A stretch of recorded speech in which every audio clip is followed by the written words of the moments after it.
방송에서 제공하는 투자 정보는 투자 판단에 대한 조언입니다. 방송에서 제공하는 주식의 가치, 가격 상승 및 가격 하락에 대해서는 방송사에서 보장하지 않습니다.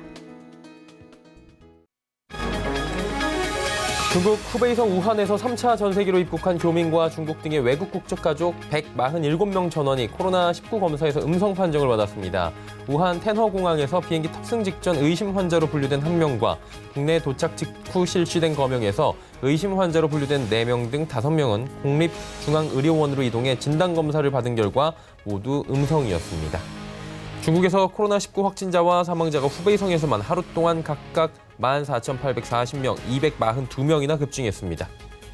삼성전자는 이재용 삼성전자 부회장의 프로포폴 상습 투약 의혹 보도와 관련해 불법 투약 사실은 전혀 없다고 밝혔습니다.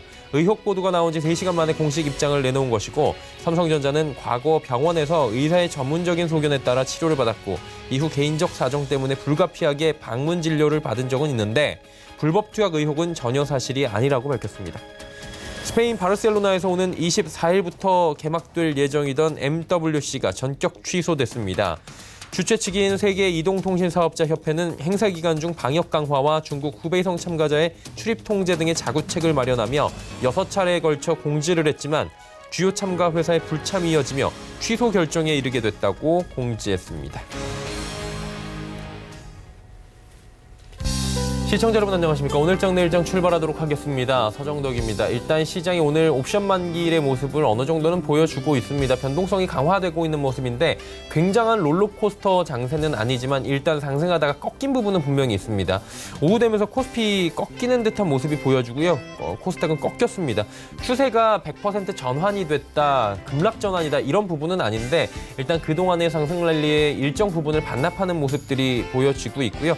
상승 추세가 이어지지 못하는 겁니다. 조금 전에 전해드렸다시피 국내에서는 코로나19 확진자가 지금 더 이상 발생하지 않고 있고 중국을 제외한다면 전 세계적으로 지금 잠잠한 모습입니다. 그러다 보니 전일 미국 시장은 코로나19보다는 다른 부분에 한마디로 미국 기초 펀더멘털 자체에 지금 집중하는 모습들을 보여주고 있는 상황입니다. 그런데 중국 쪽에서 확진자 사망자가 단숨에 늘어나는 보도가 나오면서 시장에는 부담으로 작용하고 있는 모습이 역력하고요. 옵션 만기일입니다. 그리고 시장은 박스권 상단에 위치해 있었기 때문에 차익 실현을 하고자 하는 욕구가 강한 시장에 한마디로 울고 싶은데 뺨 때린 격이다 이런 얘기들이 지금 오늘 시장은 나오고 있는데 일단 뭐 급락은 아니기 때문에 조금 더 지켜봐야 될 것 같고요. 조심스럽게 시장이 이어지고 있습니다. 하나하나 좀 체크해 보도록 하겠습니다. 코스피부터 확인해 보도록 하죠. 자, 지수가 살짝 꺾였습니다. 2235포인트대까지 밀려 내려오고 있는 상황인데 하루간의 흐름을 좀 정리해 보도록 하겠습니다. 자, 보시면 일단은 2235.61 오늘 저점입니다. 뭐 올라가던 시장이 쭉 꺾여 내려오는 모습들이 좀 포착이 되는 거죠. 다음 볼까요? 자, 보시는 것처럼 외국인들이 삽니다. 지금 포지션 자체를 조금 보셔야 되는 부분이 외국인들이 2,524억 원을 순매수를 시장에서 해주고 있습니다. 선물 쪽은 또 반대로 팔고 있고요. 개인과 기관이 오늘 파는 가운데 연기금은 매수 나타내고 있습니다. 큰 포지션 변동이나 청산 물량들이 있는 날은 아닌데 그래도 일단은 기관과 개인의 차익 실현 욕구가 굉장히 강하고 외국인도 선물 쪽에서 팔다 보니까 지수가 가질 못하는 현상이 발생합니다. 다음 보도록 할까요? 삼성전자, SK하이닉스 일단 시장이 이렇게 약간 내려오는 모습들은 삼성전자가 지금 상승폭이 많이 꺾였기 때문으로 분석이 됩니다. 삼성전자 사실 뭐 G플립부터 해서 최근에 언팩 행사 이후에 호평받고 있고 삼성전자는 올해에 대한 기대감도 여전합니다. 그리고 시장은 삼성전자가 가야 간다라는 얘기들 뭐 여러 가지 긍정적인 얘기들이 있는데 삼성전자가 상승폭이 좀 줄어들면서 관련주들의 흐름도 조금씩 둔화되는 모습이고요. 그러다 보니 시장 지수도 지지부진해지는 모습입니다. 반대로 SK하이닉스는 10만 원 다시금 안착하는 모습 포착이 되고요. 다음 보도록 하겠습니다. 자, 보시면 LG화학 상승 흐름 가져갑니다. 삼성 SDI는 같은 섹터에서 살짝 밀리고 있고요. 현대차가 어제까지 상승 뒤에 살짝 차익 실현 매물 나오고요. 셀트리온은 어느새 18만 원 부근입니다. 현대모비스 밀리네요. 다음 볼까요? 자, 보시면 삼성물산, LG생건, 포스코, 신한지주 빠집니다. SK텔레콤 소폭 상승합니다. 자, 이번엔 코스닥입니다. 682, 낙폭이 좀 커지는 모습인데 하루간의 흐름 보시면 분봉상으로 봐도 지금 기준으로 해서 오늘의 저점이 형성이 되는 모습입니다. 잘 가던 시장이 갑작스럽게 지금 정오 기준으로 해서 꺾여 내려오는 상황인데 지금 상해종합지수도 꺾였고요. 홍콩 항생지수도 꺾인 상황이고 심천도 꺾였고 니케이도 꺾이고 지금 아시아 시장 자체가 모두 다 파란불로 전환이 돼 있는 상황입니다. 수급을 좀 볼까요? 개인만 삽니다. 사실 수급 자체로 본다면 최근 코스닥 시장은 비슷합니다. 개인이 기관 외국인의 소량 매도를 다 받고 지금 지수를 올리는 모습이었는데 오늘은 기관 외국인의 매도가 좀 강하게 출회가 되다 보니 개인이 매수를 강하게 해도 받질 못하는 상황입니다. 다음 보도록 하죠. 셀트리온 헬스케어는 이런 시장에서 잘 갑니다. 그리고 CJENM이 오늘 장중에 VI까지 걸렸습니다. 장중 한 14%대까지 오전에 급등하는 모습이 보여지는데 CJENM은 이 기생충 관련해서 지금 오르고 있다라고 보시면 될 것 같습니다. 물론 홈쇼핑 쪽에서 지금 코로나19 여파로 외출이 자제가 되고 있고 홈쇼핑 매출이 늘어날 것이다라는 얘기도 있지만 오늘의 상승은 그 부분보다는 기생충 투자 배급사 지금 관련해서 CJENM이 나올 수밖에 없기 때문에 오늘 큰 폭의 대형주임에도 불구하고 큰 폭의 상승이 나왔고요. 스튜디오 드래곤도 상승폭을 좀 줄이긴 하지만 오늘 OTT 관련주들 그리고 콘텐츠 관련주들 굉장히 또 잘 가는 모습들이 보여지고 CJENM 관련해서 기생충 관련한 종목들 바른손 ENA, 덱스터 모두 가고 있다라고 보시면 될 것 같습니다. 다음 볼까요? 자, 보시면 KMW 5G 관련주들 이 거래일 연속 급등 뒤에 잠시 승고르기 하고요. 메디톡스 휴젤 쉬어가는 가운데 에코프로 BM이 어느새 시총 지금 8위까지 올라왔습니다. 어마어마한 저력이죠. 장중에 9만 원도 터치를 했습니다. SK마테리얼즈 올라가고요. 다음 보도록 하겠습니다. 보시면 파라다이스, 원익 IPS, 소울브레인, 헬릭스미스, 매지온까지 모두 하락 흐름들 가져갑니다. 시총 상위주들 좀 꺾였다 추세가 오늘 하루만 보면 지금 포착이 됐고요. 다음 보도록 하겠습니다. 보시면 1181원 이렇게 되니까 원달러 환율이 다시금 올라가는 모습들이 포착이 되죠. 금일 본 방송에서 제공해드리는 정보는 투자 판단에 대한 조언일 뿐입니다. 해당 주식의 가치와 수익률 보장해드리지 않는다는 점 참고해 주시길 바랍니다. 이 시각 특징주 바로 짚어드리도록 하겠습니다. 정보경 캐스터입니다.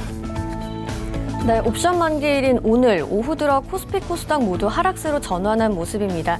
한편 기생충 관련주들은 여전히 뜨거운데요. 이 시각 이슈 종목들은 어떤 게 있는지 지금부터 만나보시죠. 이 시각 종목 핫3, 카카오, 서울반도체, 덱스터가 올라와 있습니다. 오늘 가장 먼저 만나볼 종목은 카카오인데요. 지난해 사상 최대 실적을 달성하면서 오늘 상승세를 보이고 있습니다. 카카오 현재 3.78% 올랐고요. 거래가는 17만 8,500원입니다. 하루간의 흐름도 확인해 보시죠. 네, 오늘 52주 신고가를 돌파했고요. 사상 최고가 기록 경신까지도 얼마 남지 않았습니다.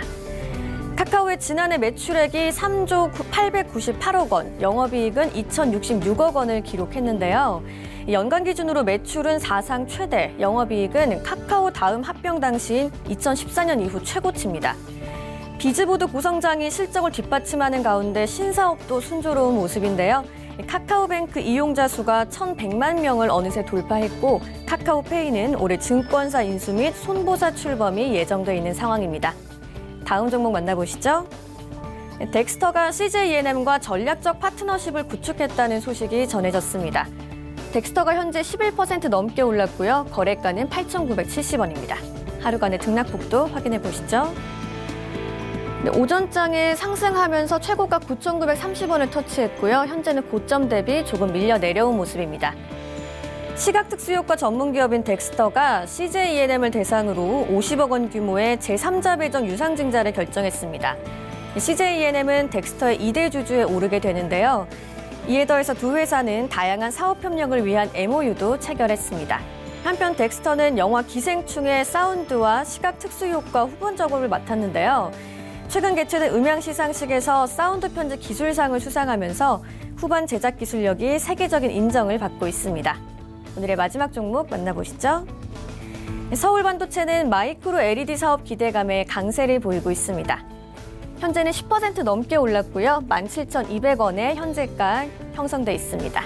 오늘 하루간의 흐름도 살펴보시죠. 꾸준히 상승폭 키워가고 있고요. 최저가는 16,100원, 최고가는 17,450원입니다. 서울반도체는 체질 개선과 마이크로 LED TV 사업에 대한 기대감에 투심이 살아나는 모습입니다. 올해 마이크로 LED 시장 개화에 따른 매출 발생과 조명 분야 공급 과잉 축소 효과가 기대된다는 증권가 분석이 영향을 미치고 있는데요. 서울반도체도 마이크로 LED 생산 능력 확대 속에 거래처 확보에 주력하고 있는 상황입니다. 지금까지 이 시각 종목 핫3의 정보경이었습니다. 시장 이슈 정리해 보도록 하겠습니다. KTB투자증권 이성훈 과장 함께합니다. 안녕하세요.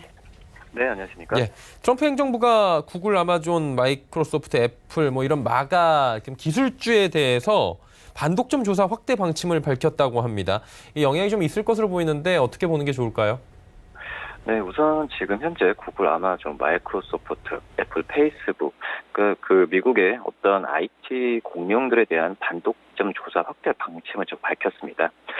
트럼프 대통령 같은 경우는 이 같은 발표 뒤에 그 이후에 기자회견에서 시가총액 1조 달러를 기록한 4개 업체들이죠.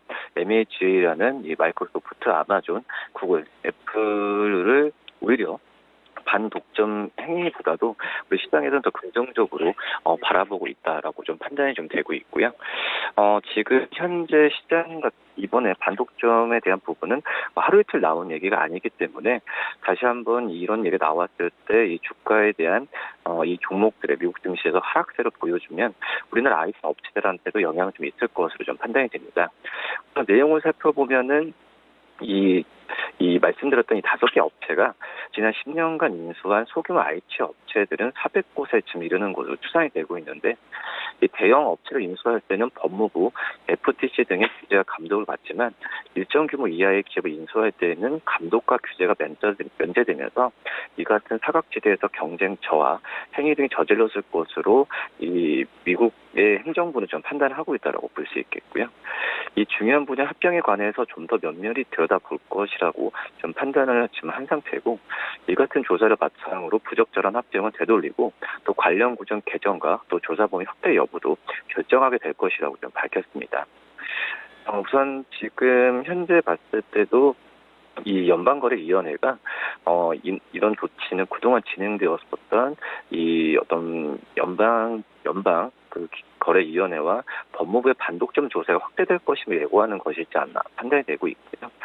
연방거래위원회는 이번 조사를 통해서 IT 공룡들이 소규모 경쟁사 합병을 통해서 경쟁에 저해했는지, 소비자 권익을 해쳤는지, 규제 감독을 피해갔는지 여부를 좀 가려내게 된다라고 볼 수 있습니다. 이 IT 거대 기업들의 관행에 대해서 이 비판론자들은 이들이 인수합병을 통해 일종의 그 킬존이라고 할 수 있죠.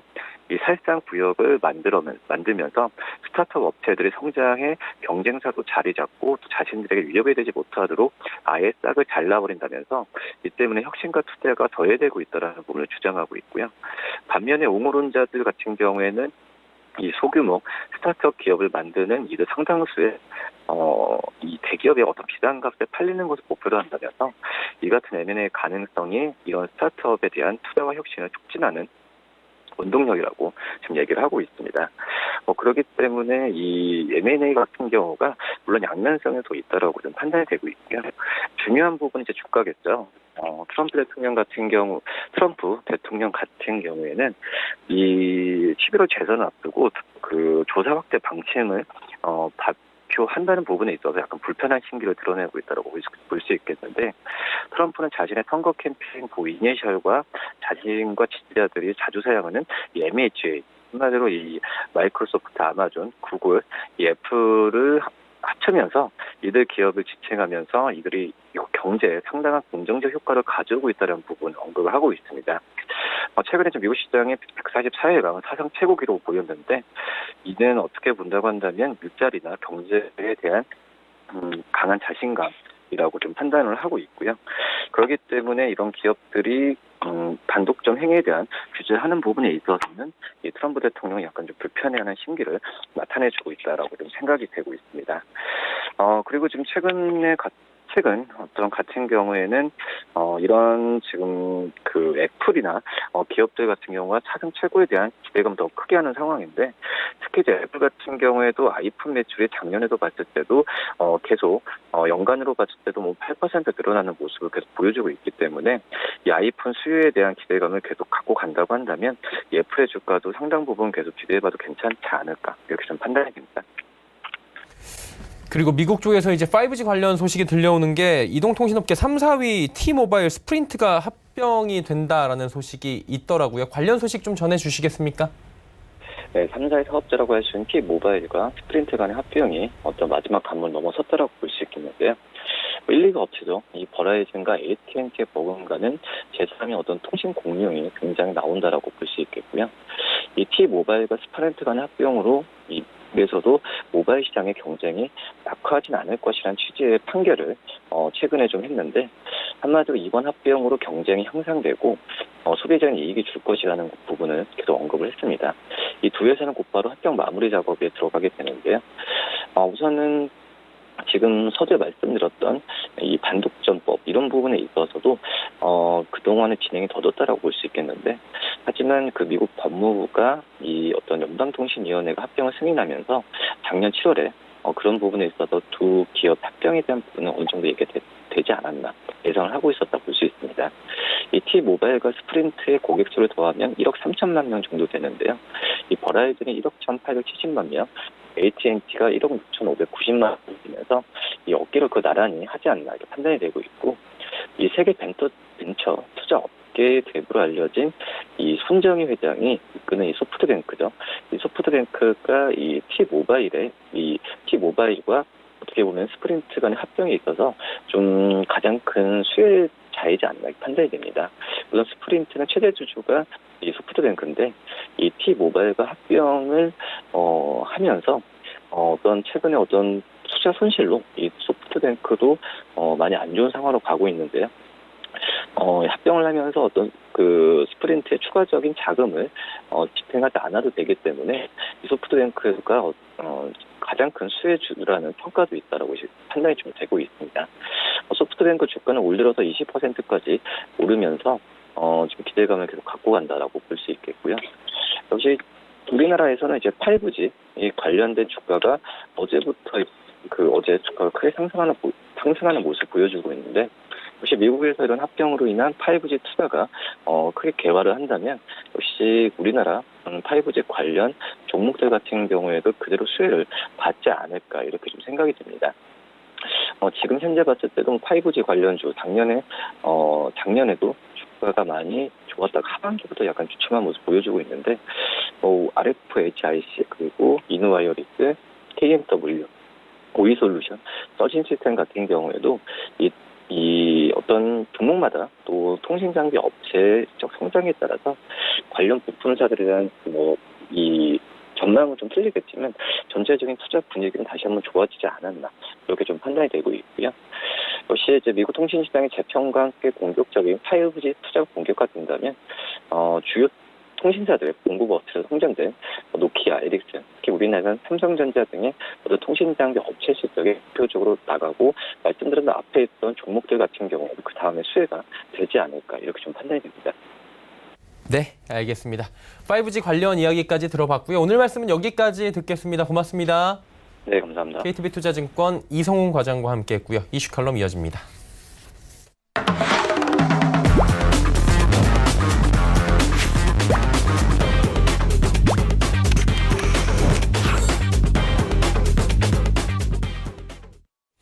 이슈 칼럼 시간이고요. 미중산업경제연구소 조용찬 소장과 함께합니다. 안녕하세요, 소장님. 예, 안녕하십니까. 예, 미국이 이렇게 잘 갈 수 있나 싶을 정도로 지금 주요 지수가 계속해서 잘 갑니다. 사상 최고치도 경신하는 모습이 보여지고 있는데, 그러다 보니까 언제쯤 꺾이나 이런 고민들도 하는 것 같아요. 이게 언제까지 랠리가 좀 된다고 보십니까?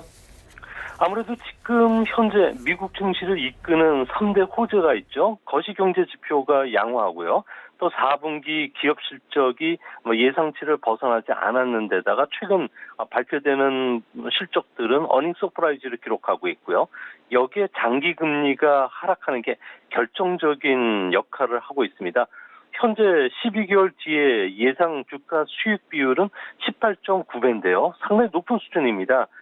하지만 2017년처럼 18배 정도 수준에서 꺾이지는 않을 것으로 보고 있는데요. 이는 아무래도 2017년도 주가 상승은 트럼프의 법인세 감세라는 일회성이 강했지만 이번에는 미중 무역 합의에다가 이번에 코로나19 같은 경우에도 이제 조만간에 그 변곡점을 지날 수 있다는 기대감도 있고요. 또한 금리 선물 시장에서 미국의 정책 금리가 연말까지는 1.4회 정도 금리 인하를 예상하고 있기 때문에 그렇습니다. 기관들 입장에서 보면요, 투자 판단에 이용하는 일드 스프레드가 장기 채권보다 주식이 저평가된 상태이기 때문에 연기금이라든지 다양한 장기 투자가들이 주가 조정시마다 매수에 나서고 있다는 겁니다. 10년물 국채 수익률에서 시장 PR의 역수죠. 그러니까 주식 투자 기대 수익률을 뺀 일드 스프레드를 보면은 2017년 당시에는 마이너스 3.1%포인트 안팎에서 움직였지만 지금은 마이너스 3.7%포인트로 더 커졌는데요. 장기 금리보다 주식이 더 저평가되고 있다는 겁니다. 이 때문에 주식 투자가 매력적이라는 측면에서 우리 시장에도 호재로 작용하는 그런 모습입니다. 정리하자면 미국 증시가 저금리 기조가 계속 이어지고 있고 기업 실적도 굉장히 잘 나오고 있다. 박자가 잘 맞는다라는 건데 그래요. 기업 실적 발표 거의 다 지나가고 있는데 전망 어떻습니까 지금? 네, 4분기 순이익 증가율 같은 경우에는 작년 말 기준으로는 마이너스 0.3% 정도 감소할 거로 예상해냈는데 이번 주에 들어와서는 플러스 2.4%까지 높아졌습니다. 주도주 같은 경우에는 정보 기술 업종이 되고 있는데요. 이도 플러스 0.5% 거의 제로 성장해서 현재는 플러스 8.1%까지 어닝 서프라이즈를 기록하고 있다는 겁니다. 업종별로 보면은 미국 내 매출 비중이 높은 유틸리티나 금융 같은 쪽이 전분기보다 빨리 증가하고 있고요. 개인 소비와 관련된 커뮤니케이션도 실적이 증가하고 있다는 겁니다. 현재 유가 하락에 따른 에너지 업종이 큰 폭으로 하락하면서 실적이 감소하고 있고요. 자본재나 소재 같은 경우에는 아무래도 미중 무역 전쟁에 따른 악영향이 투자 심리에 미친 것으로 보여집니다. 올해 기업 실적들을 보면은 하반기에는 두 자릿수 증가가 예상이 되는데요. 아무래도 3분기에는 플러스 9.9% 순이익 증가하지만 4분기에는 무려 12.1%까지 증가할 것으로 예상이 됩니다. 중국의 코로나19로 인한 세계 경기 위험도 있지만 이 때문에 수출 관련 민감주들은 역풍을 맞을 수는 있을 거로 보여집니다. 하지만 내수 비중이 높은 내수주들이죠. 일반 소비재나 생활필수품, 금융, 커뮤니케이션, 유틸리티, 부동산을 비롯해서 전체 시가총액 20%를 차지하는 IT 관련주들 같은 경우에는 올해 전체적으로는 10.8% 실적이 증가할 것으로 보여준다는 점에서 미국 증시를 계속 좀 더 끌어올리지 않을까 생각이 됩니다. 근데 이제 코로나19가 중국을 제외하면 잦아들고 있는 건 맞는 것 같은데 중국 쪽에서 지금 정보 불신이 계속 나오고 있습니다. 베이징까지 번지고 있다. 그리고 오늘 사망자도 급격하게 늘어나는 모습인데 이게 어떻게 저희가 봐야 될까요? 네, 현재 80개가 넘는 도시가 봉쇄가 되면서 4억 명 정도가 고립이 되어 있는 상황입니다. 이제는 베이징까지도 엄격한 이동 제한이나 외출 제한, 그리고 집단 회식 금지가 내려진 지역이 있는데요. 동청이라든지 차오양, 하이덴, 펑타이, 순위 같은 쪽에도 감염자들이 활동한 것으로 밝혀지면서 긴급 방역 작업도 들어갔고요. 철저한 봉쇄 관리 체제로 지금 바뀌고 있다고 합니다. 베이징은 경제 활동이 가장 왕성하고요. 사람간 왕래가 많을 뿐만 아니라 이 때문에 교차 감염 위험도 높은 제1순위 도시로 늘 지적받아왔는데요.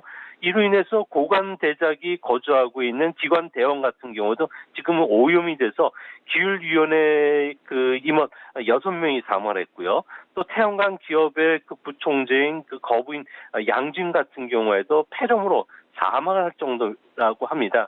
이로 인해서 최고위층의 집무실이 중남하이가 아닌 서산이라고 하는 하이덴구 산속의 지하 요새에서 만들어졌는데요. 핵무기에도 견딜 수 있고요.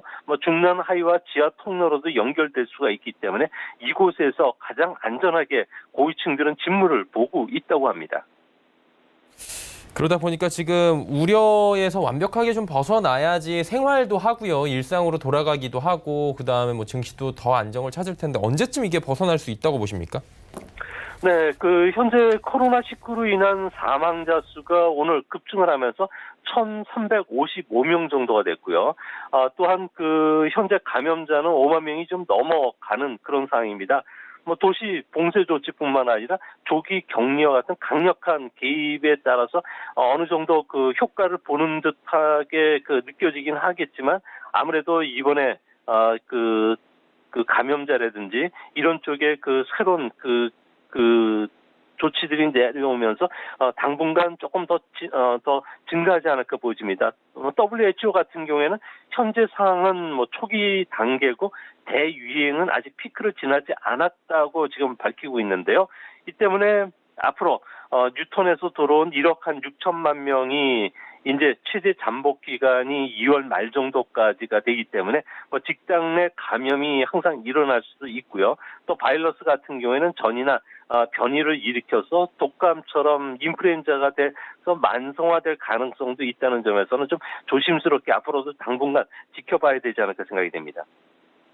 그리고 지금 사망자 확진자가 늘어난 게 중국 쪽에서 통계 기준을 좀 바꿨다는 얘기가 있는데 기준 변경 의도도 좀 있을 것 같고요. 환자 추세에도 좀 변화가 올 것 같은데 이 부분 어떻게 보십니까? 네, 오늘 WHO의 전문가들이 중국에 파견이 되면서 실사에 들어가게 되는데요. 또 그 시점에 맞춰서 사망자와 관련된 내용을 좀 바꾸고 있는 그런 모습입니다.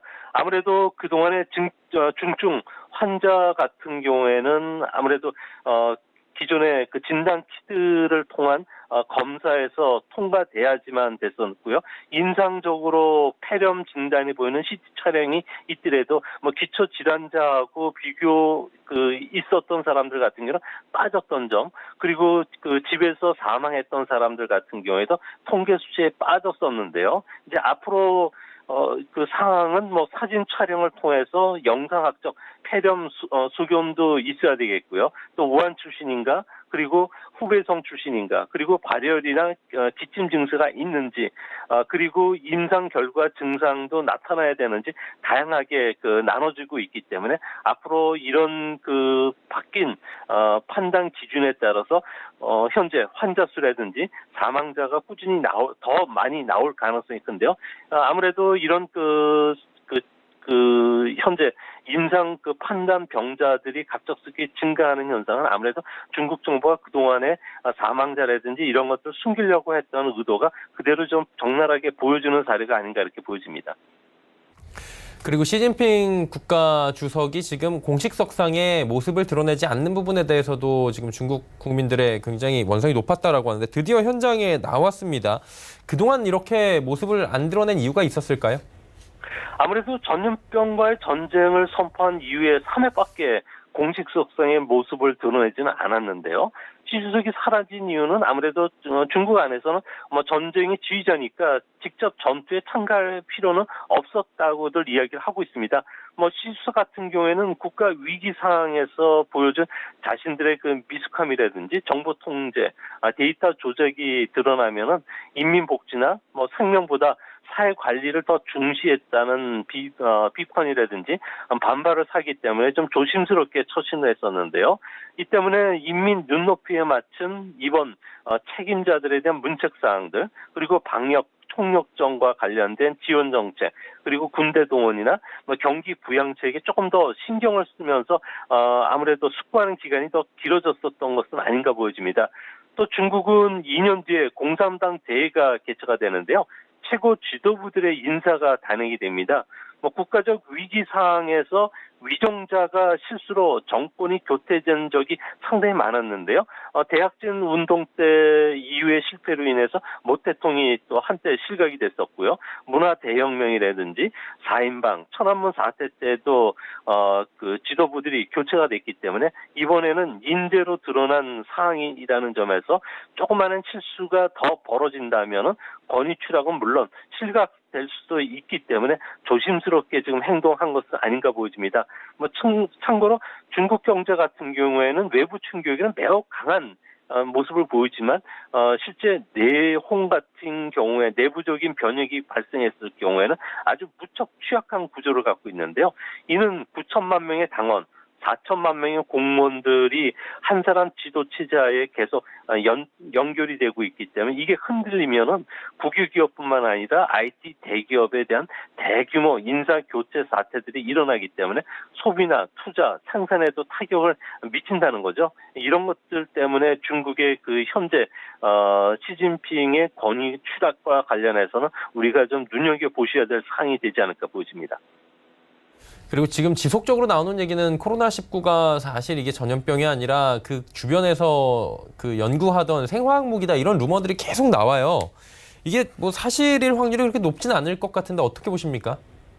네, 코로나19가 인간이 만들어낸 생물학 무기가 실수로 실험실에서 유출됐다는 이야기들이 지금 계속 끊임없이 지금 나타나고 있는데요. 이거와 관련돼서 주장하는 사람들은 우한에서 신종 바이러스가 확산이 됐다는 점, 그리고 두 번째로는 박쥐에서 사람으로 전염되기 위해서는 중간 숙주가 존재해야 되는데 이번에는 도통 찾을 수 없다는 겁니다.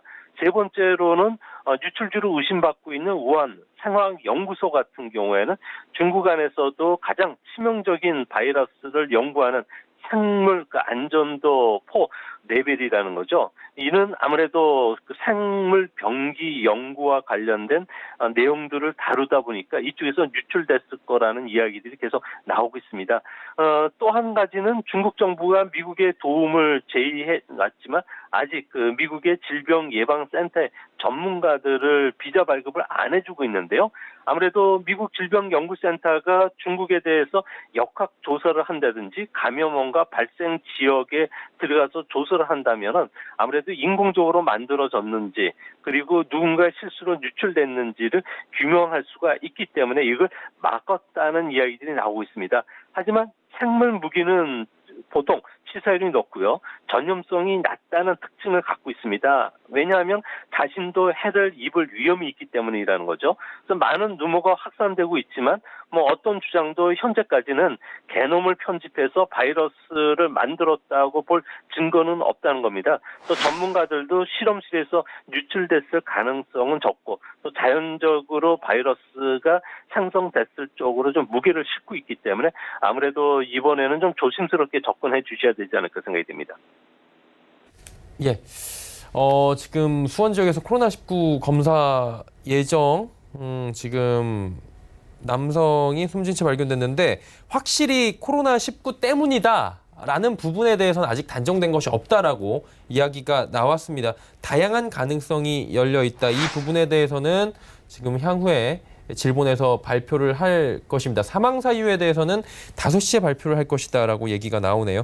다시 저희 본론으로 들어가서 중국 경제 스태그플레이션 압력이 지금 높아지고 있다라는 얘기가 나와요. 소장님 어떻게 볼까요? 네, 춘절 연휴가 끝나고 기업 활동이 공식적으로 시작이 됐는데요. 하지만 도로 봉쇄라든지 교통 통제, 외출 자제령이 풀리기는커녕 계속 늘어나는 추세입니다. 백화점, 할인점, 슈퍼, 재래시장이 모두 폐쇄가 된 상태인데요. 이 때문에 식품이나 야채, 의료 서비스 관련 물가들은 계속 급등을 하고 있습니다.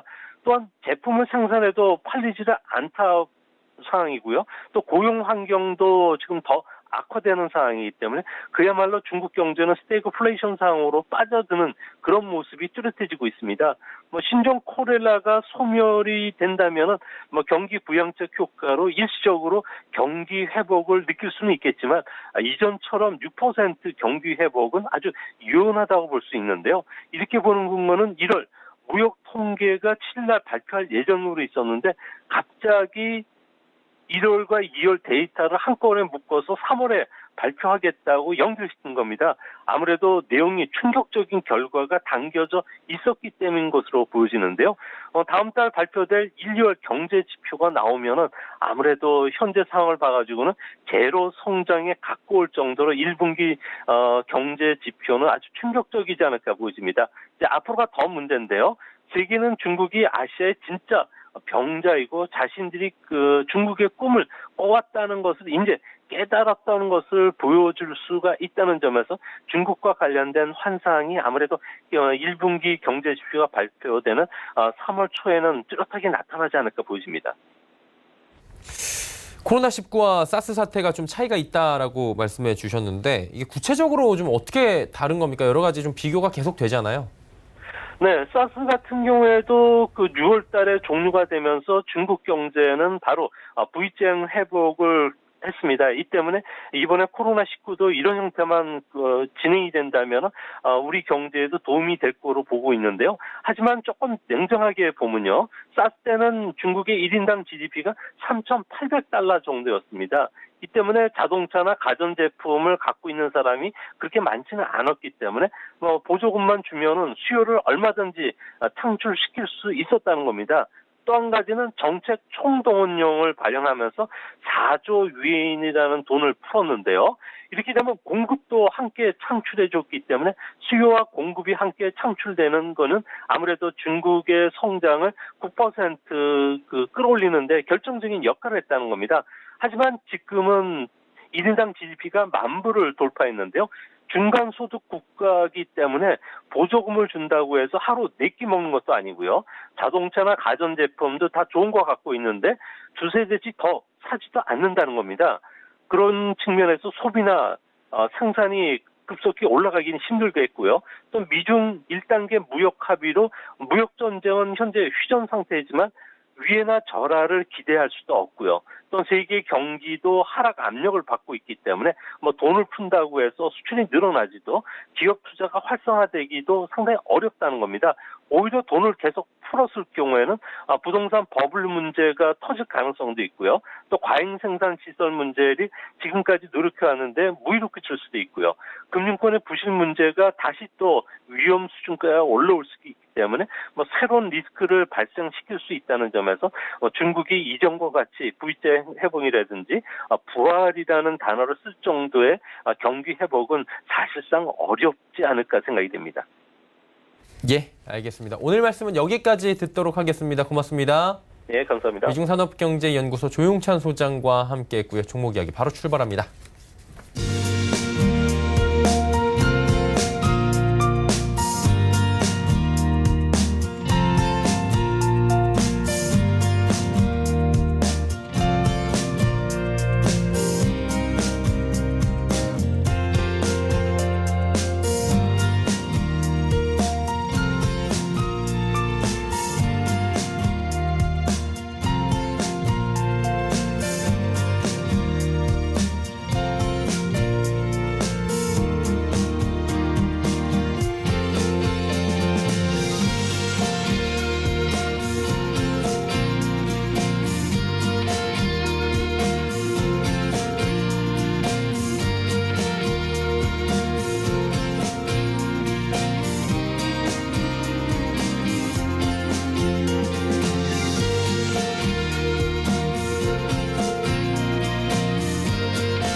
네, 종목 이야기 출발해 보도록 하겠습니다. 오늘은 마태투자연구소 주마태 대표와 함께합니다. 안녕하세요. 안녕하십니까. 예, 오늘은 어떤 종목 들어볼까요? 네, 오늘도 세 종목을 가져왔는데요. 예, 첫 번째 종목 위즈빅 스튜디오부터 추천하도록 하겠습니다. 위즈빅 스튜디오는 CG, 컴퓨터 그래픽, 그리고 VFX, 비주얼 이펙트 기술 기반의 서비스 제공 사업을 영위하는 기업인데요. 영화 드라마 수행 등에 대한 영상 기술 제작 서비스뿐만 아니라 뉴미디어 콘텐츠에 대한 영상 기획 서비스를 포괄적으로 제공을 하고 있습니다. 특히 통신사의 경우 5G 가입자를 확대하기 위해서 XR 그리고 AR 등 모든 종류의 가상화 개념을 아우르는 익스텐디드 리얼리티, 곧 확장 현실 콘텐츠 제작에 투자를 확대할 것이고, 또 CG, 또 VFX 기술을 접목시킨 콘텐츠 퀄리티 향상에 대한 니즈가 있기 때문에 통신업체와의 다양한 사업 제휴 및 이에 따른 매출 기여가 기대가 되고 있습니다. 월트 디즈니로부터 국내 최초로 VFX 전체 공정 오디트를 통과해서 동사가 기술력을 인정받았는데요. 이는 글로벌 OTT 시장의 성장과 맞물려서 비주얼 에펙트, 시각적인 특수효과 제작에 구조적인 수요가 확대될 기회로 작용하게 될 것으로 보여집니다. 주로 특수효과를 담당해 왔는데요. 영화 신비한 동물 사전 2, 그리고 앤트맨과 와스프 등에 참여를 했고요. 인터넷망을 통한 영상 콘텐츠 제공, OTT 플랫폼으로 변화를 좀 꾀하고 있는 상황인데요. 이 OTT 서비스 시장이 확대가 되면서 드라마 편성이 늘며 또 SF와 판타지 등을 소재로 한 드라마들이 등장하고 있는데, 시청자들의 눈높이가 높아지는 만큼 이 영상 구현을 위한 CG와 VFX 작업의 구조적 증가가 예상이 된다 할 수 있겠습니다. 또 영화 기생충의 수상과 더불어서 또 영화의 후광 효과를 더 크게 보고 있는 상황인데요. 오늘도 덱스터가 급등을 했는데, 또 덱스터만큼의 그러한 기술력을 갖고 있는 이 동사의 경우 또 지금부터 상승할 수 있는 그런 기틀을 마련하고 있다라는 말씀을 드리겠고요. 차트의 흐름을 보시게 되면 오늘도 이제 장중에 7%까지 상승을 하다가 윗골이 달고 좀 밀린 모습이긴 합니다만, 제가 발굴 당시에 이제 5,000원대 초반에 형성되고 있는 주가였고, 목표가는 짧게 이제 5,750원을 설정하고 대응하라는 말씀 좀 드리도록 하겠는데요. 지금 현재 상황을 보시게 되면 계속해서 45도 각도 우상향하면서 상승 추세를 그려나가고 있습니다. 오늘 비록 윗골이 닳는 모습을 보이시긴 했지만, 윗골이 닳았던 그 자리가 바로 121선, 이동평균선 121선을 부딪히는 자리였지만, 그 이동평균선의 121선 자리가 그렇게 강력한 저항의 자리는 아니라고 보고 추가적인 상승이 나올 것이다 전망하고 있습니다. 목표가는 이제 5,750원, 손절가는 4,700원을 제시해드리면서 대응하도록 하겠습니다. 두 번째 종목, 동우팜투 테이블이라는 종목인데요. 시장이 많이 알려진 종목은 아닙니다. 양계, 축산물의 제조, 가공, 판매업을 영위하는 회사이고요. 그리고 닭 가공 전 과정이 계열화가 되어 있는 국내 2위의 육계 전문 기업입니다. 재무 구조도 굉장히 우량하고요. 또 매출을 보시게 되면 늘 2천억 이상의 매출액을 기록을 하고, 또 영업이익도 100억이 넘는 상황인데요. 육류업체 중에서는 가장 저평가된 종목이라 할 수 있겠습니다. 아까 말씀드렸듯이 우량한 재무 구조를 바탕으로 해서 매년 꾸준한 실적 성장세를 기록하고 있다는 것을 주목해 볼 수 있겠고요. 또 안정적 거래처를 기반으로 해서 추가적인 매출 증가를 도모해 수 있기 때문에 실적 개선 기대감이 굉장히 큰데 굉장히 저평가된 상황이고, 차트 흐름을 보시게 되면 계속해서 바닥권에 머무르고 있는 상황입니다. 하지만 바닥권에서의 거래량이 늘면서 조금씩 안정적인 상황을 좀 보여주고 있는데, 지금 동우팜투 테이블은 현재 3,400원에서 지금 거래가 되고 있는 상황입니다만, 목표가는 3,900원, 3,900원까지 무난한 상승이 예상이 되고요. 손절가는 3,200원으로 잡고 대응하시면 좋을 것 같습니다.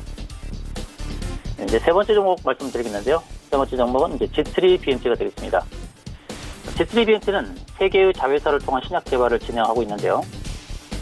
특히 잘 알려져 있는 부분은 이제 안과와 관련인데, 안과 및 희귀질환 관련 신약 개발 기업으로 아까 말씀드렸듯이 세 개의 자회사를 통해 신약 개발을 하고 있는데, 세 개의 자회사 중에 하나인 리젠트리라는 회사는 안구고저증 치료제 RGN-265를 개발하고 있고요. 또 두 번째 자회사인 메누스 테라피틱스는 스포성 표피방리전 치료제, 그리고 세 번째 자회사인 오블러터는 교모세포종 뇌졸중 치료제 OKN007을 개발하고 있습니다. 동사는 지난 5월에 신약 RGN-259 미국 임상 3상 첫 시험자 투약이 시작되었는데요. 이번 임상은 미국 내 15곳의 안과 전문 병원에서 700명의 안구 건조증 환자를 대상으로 진행되고 있습니다. 이번 임상을 통해서 안구 건조증 치료제 RGN-259의 상업적 경쟁력이 확대될 것으로 전망이 되고 있는데요. G3 BNT가 개발 중인 신약의 치료 기간은 15일 정도로 84일이 걸리는 경쟁사 자이드라 대비 작용이 빠른 것으로 알려지고 있고, 부작용도 적은 데다가 대부분의 안구 건조증 환자에 적용이 가능한 특징이 있다고 합니다. 전 세계 시장 규모는 약 3조 원에 달하지만 현재 미국 시장에서 판매되고 있는 치료제로 오리지널 품목으로서는 2개 제품만 존재하는 독과점 시장이고, 투약 2주차에 확인되는 차별화된 경쟁력으로 해외 분석기관인 글로벌 데이터는 신약 출시가 이루어지면 시장 점유율 1위를 넘볼 수 있다고 지금 전망을 하고 있습니다. 안구고절증 치료 신약 이 RGN-259의 미국 임상 3상 진행에 있어서 피험자 350명을 모집하면서 순항 중에 있다고 최근에 밝혔는데요. 이번 임상 이 700명의 안구곤절증 환자를 대상으로 2주간 투약을 하는 임상입니다. 금년 상반기 중에 환자 모집을 다 완료하고 또 3분기 중에는 임상 결과 탑라인 발표를 목표로 하고 있다고 밝힌 바가 있습니다. 오늘은 약간의 조정을 보여주고 있습니다만 최근에 보시게 되면 저점이 26,000원부터 33,000원 이 박스권을 형성하고 있는 그런 상황입니다. 오늘의 조정은 또 좋은 매수의 기회가 아닌가 말씀을 드릴 수 있겠고요. 지금 21선에 이제 지지를 받느냐 무너뜨리냐 그런 상황에 놓여져 있습니다. 현재가 28,200원에 형성이 되고 있는데요. 28,150원에 있는 이동평균에서 21선을 깨지 않는 한 또 추가적인 상승이 나올 수 있다고 볼 수 있겠고요. 박스권 하단 26,000원과 28,000원 부분은 매수하기 굉장히 좋은 연기라 말씀드릴 수 있겠고 박스권 상단이 32,000원과 33,000원은 또 매도 영역이라고 볼 수 있겠습니다. 아까도 말씀드렸듯이 임상에 걸리는 시간들 그리고 3분기쯤에 최종 발표가 나온다는 것을 감안한다고 한다 그러면 이제 2분기 동안에는 이 박스권 내에서 움직이다가 3분기에 접어드는 시점에서 33,000원을 돌파하는 그런 모습이 나오지 않을까 전망을 해봅니다. 그래서 박스권 상단인 32,000원 부분을 목표가로 설정을 하고요. 손절가는 26,000원을 제시하도록 하겠습니다. 네, G3BNT까지 세 종목 짚어주셨고요. 지난 시간에 STI 짚어주셨는데 이게 결과가 어땠습니까? 네, STI는 제가 단기적으로 접근하기 좋다. 이번 주에 수익을 줄 수 있는 종목이다라고 말씀을 드렸는데요.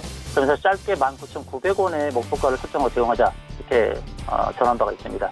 오늘 한호가 모자란 19,850원 거의 목표가 부근까지 도달을 하고 지금 약간 밀리는 상황입니다만 또 목표가는 거의 달성했다라고 볼 수 있고요. 또 지금 보시게 되면 이제 19,000 형성되고 있는 상황인데 18,500원과 19,000 사이는 또 적절한 매수의 기회라고 말씀드릴 수 있겠습니다. 1차 목표가 이제 19,900원 거의 달성했지만 이제는 2만 원을 넘는 부분도 생각해 볼 수 있다는 말씀드리고요. 전고점이 지금 22,100원입니다. STI는 계속해서 실적이 개선되고 있고 수적 증가세가 뚜렷하게 나타나는 그런 기업입니다. 주봉을 보시게 되면 주봉에서 이제 20주선에서의 싸움입니다. 지난 상반기부터 2019년 상반기부터 계속해서 주봉에서 20주선을 지지를 받으면서 상승과 하락을 반복했는데 20주선이 계속해서 우상향 그리면서 가는 한은 또 2만 원을 넘어서 정고점 22,000원까지도 도달할 수 있겠다 말씀드릴 수 있습니다. 그래서 목표가 부근을 터치했다 하더라도 또 이것을 버리지 않고 다시금 18,000원에서 19,000원 사이에서는 매수의 기회로 대응하시는 게 좋겠다고 말씀드리고 다음에 목표가는 22,000원을 제시하도록 하겠습니다. 네, STI 말씀을 해주셨습니다. 오늘은 어떤 종목이 좀 짧게 괜찮을까요? 단기적으로 접근 가능한 종목은 위즈빅 스튜디오가 되겠는데요. 제가 추천한 세 종목 중에서 지금 위즈빅 스튜디오가 가장 탄력이 좋고 또 거래량도 증가되는 모습이라고 말씀드릴 수 있겠습니다. 영화 기생충의 후광 효과를 톡톡히 볼 수 있는 것이 아닌가. 최근에 바른손이라든지 바른손 E&I 그리고 오늘은 덱스터, 쇼박스 이런 영화 관련주들이 계속 오르고 있는데 지금 위즈빅 스튜디오는 컴퓨터 그래픽 그리고 비주얼 이펙트 기술 기반으로 그런 영화 관련돼서 지금 작업에 참여하고 있는 그런 기업이기 때문에 바로 영화 기생충의 효과를 노릴 수 있는 그런 상황이 아닌가. 단기적으로 봤을 때 지금 현재 5,300원인데 5,700원 이상까지의 무난한 도달이 예상되는 종목이기 때문에 위즈빅 스튜디오를 단기적으로 접근 가능한 추천 종목으로 말씀드리겠습니다. 네, 알겠습니다. 위즈빅 스튜디오까지 이야기 나눠봤고요. 오늘 말씀은 여기까지 듣도록 하겠습니다. 고맙습니다. 고맙습니다. 마태투자연구소 주마태 대표와 함께했습니다. 내일의 종목 330 바로 이어집니다.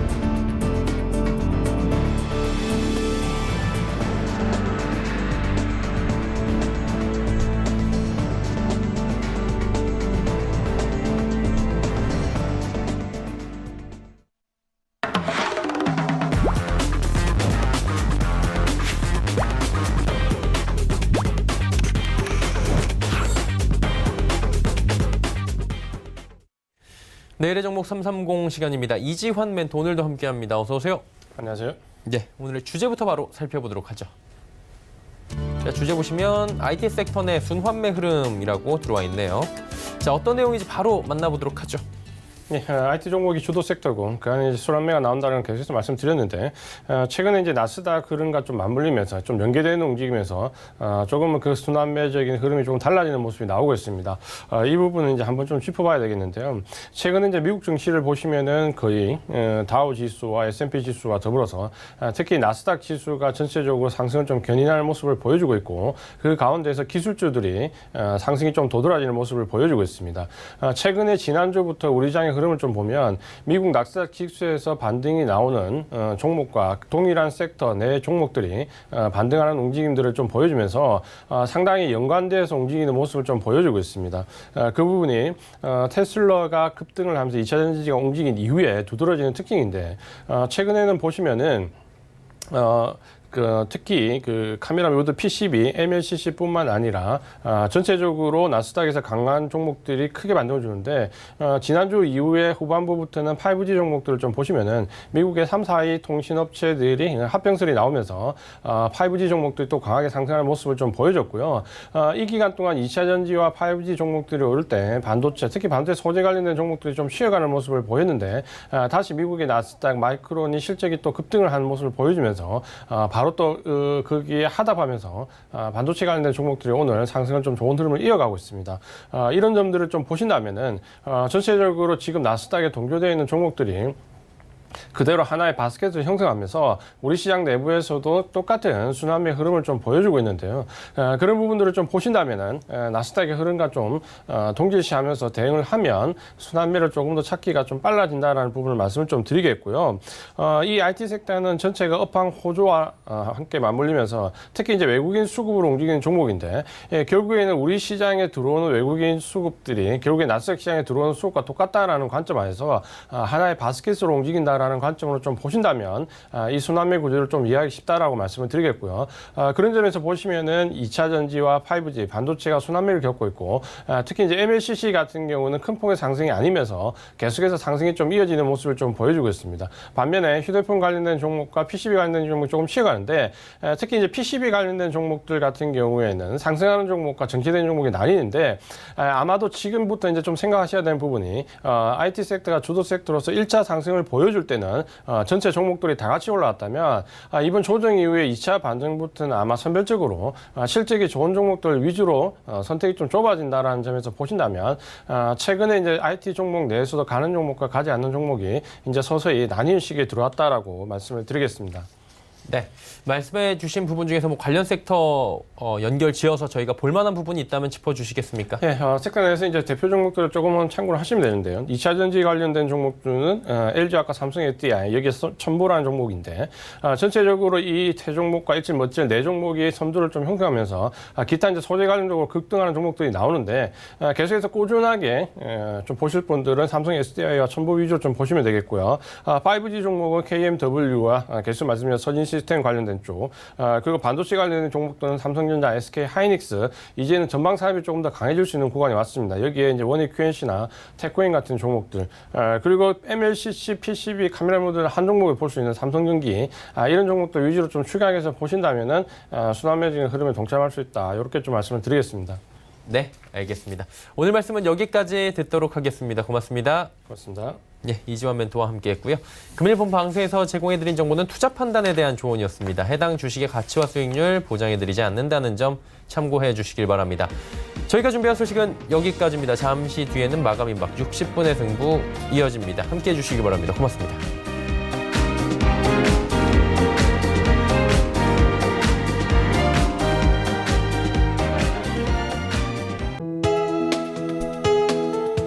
방송에서 제공하는 투자 정보는 투자 판단에 대한 조언입니다. 방송에서 제공하는 주식의 가치, 가격 상승 및 가격 하락에 대해서는 방송사에서 보장하지 않습니다.